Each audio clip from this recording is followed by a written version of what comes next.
our university. I appreciate all the hard work that you put into this event. It's been a crazy fall. If you're not too familiar with the history or the background, is that when I got the job, we were 3 weeks into school, and by the time we started practice, I think it was about the first day of October. So things were crazy at San Jose State. I think the fall for us was really getting to know all the players, and that was our biggest hurdle, was to get to know our personnel, where they're going to play, who can do what. And also, I think the biggest adjustment whenever you get a new head coach, is the players to adjust to the things that I think are important and the things that I wanted to stress to them. And the one compliment that I have for our players was they did a great job. They made the transition very easy for me and my staff, and that's a great compliment to them. I wish I could give you an in-depth depth chart of what the Spartans are going to look like this spring in a couple of weeks, but I think our situation is there's a lot of positions that are still up for grabs, and mainly that's because we do have some inexperience. We have some kids who have been there for a few years, but have not gotten that much playing time as you would like. So it'll be an interesting first 3-4 weeks of the season, because I think we're going to play a lot of different lineups, try a lot of different combinations to hopefully find the right combination as we start conference. A few names is Ricky Acosta from Delta College. He's a JC transfer. He's probably the front runner to play shortstop. Returning second baseman Jacob Valdez has also had a great fall. We'll probably juggle a few guys around at third base, but right now I would think we would have Calais Contrades. He's a sophomore, and he had a pretty good freshman year last year for San Jose State. I think we're very strong in the outfield. We have 4 players that have done a great job this fall and have really been playing well, and they also have some history where they have done well for us. Michael Gerlach will probably start in left field, and Andre Mercurio from Sarah High School, and Tim Quirey also in the outfield from Sarah High School, who have done great jobs this fall, and a local product, Nick Schultz, who's a senior from St. Francis, also in the outfield. So we have 4 guys who are definitely good players for us in the outfield. We're going to count on them offensively. We'll probably juggle those 4 around in the outfield, and maybe the odd man will probably be our DH. Our catching situation, we have a returner, John Nelson, a local product from St. Francis High School. We have a transfer from Mount Hood Community College in Gresham, Oregon, of Dane Lunn, and those 2 probably have the most experience and have done a great job with our pitching staff in the fall. So I think those 2 will probably rotate throughout the first few weeks of play. So I think the plus is that gives us 2 really good catchers, and like everybody knows, I think you need 2 good catchers to make it through the year.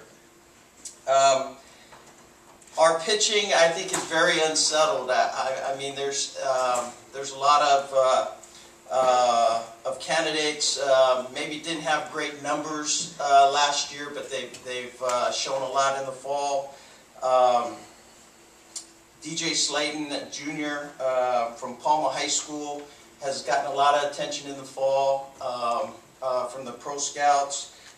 We have another JC transfer from College of San Mateo, Daniel Chavez, who has done very well for us. He's a great, pleasant surprise for us this fall, and we have 2 returning left-handers who had a lot of innings last year. Johnny Malero I believe was their Friday night starter, and I think that if we were to start this Friday, I think he would be the guy that we would march out there on Friday night.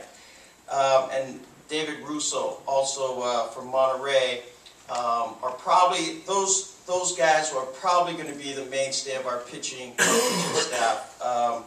Whether they start or whether they come in relief, I think that's a big question for us. That's a big question mark in how we're going to juggle our pitching.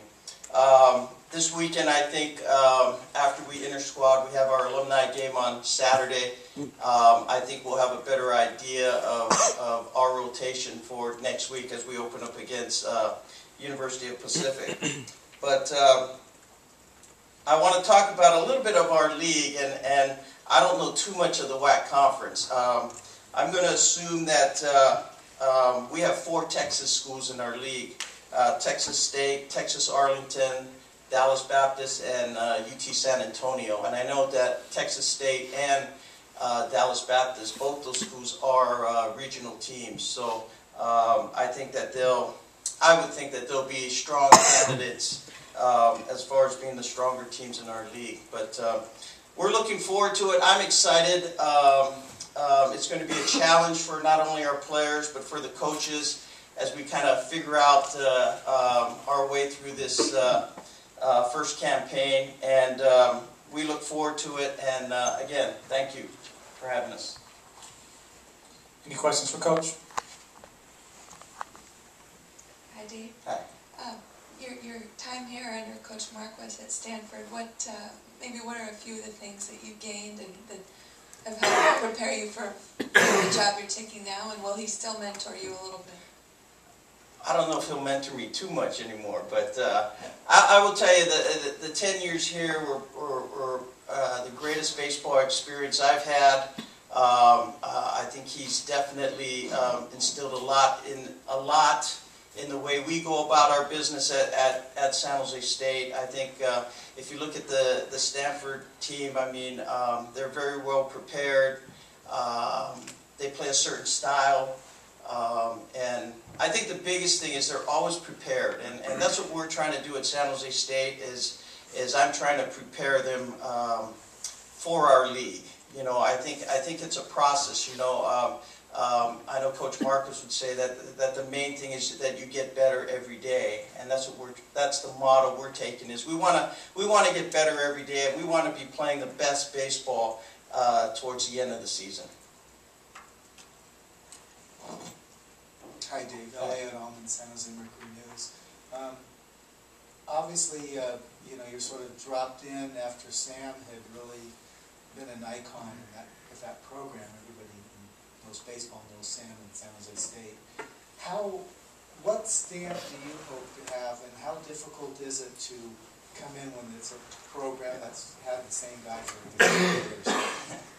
Well, I know when I first got there and we had our first team meeting, I mentioned to the players that the respect that I had for San Jose State University's baseball program. I mean, everyone in this Bay Area will attest that they were a tough team to play. I mean, they had a certain style and they were very successful. And I reiterated that, you know, Coach Peraro did a phenomenal job in his years at San Jose State, and I'm not there to take over, fill in his shoes, but I hope the stamp that I put, that I can continue the tradition that he set forward, and maybe take it a step further. I also mentioned to the players when I first got there is I don't think that my way is better, but I just think that I'm different. You know, I'm a lot different from Coach Peraro, and that will be an adjustment that the players would have to make. I'm sorry, as a follow-up, can you amplify on what different means?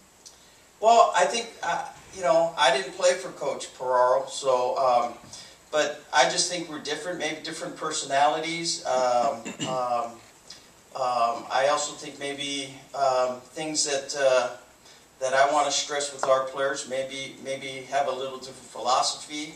But again, I just mentioned to them that the biggest challenge is being able to adjust to my personality and the way that I do things.